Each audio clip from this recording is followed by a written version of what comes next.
ఒక చిన్న గ్రామం దగ్గర ఆకాశంలో ఒక చిట్టి మేఘం ఉండేది. మిగతా మేఘాలన్నీ పెద్దవిగా, తెల్లగా ఉండేవి. చిట్టి మేఘం మాత్రం చిన్నగా, పల్చగా ఉండేది. నువ్వు వర్షం కురిపించలేవు అని పెద్ద మేఘాలు దాన్ని నవ్వేవి.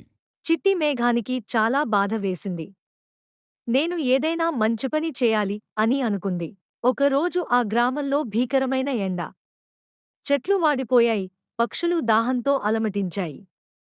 అప్పుడు చిట్టి మేఘం ఆలోచించింది. నేను చిన్నవాడినైనా నా ప్రయత్నం చేయాలి.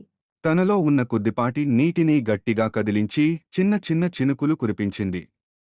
ఆ చినుకులతో ఒక చెట్టు కింద ఉన్న చిన్న పక్షికి నీరు దొరికింది. ఆ పక్షి ఆనందంగా ఎగిరింది.